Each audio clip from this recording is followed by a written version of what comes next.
telan kalon surut dan sanggup lon berela luka yang tetaplah balon meparut si masa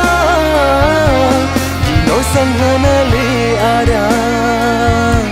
kapuna rasa dalam jiwa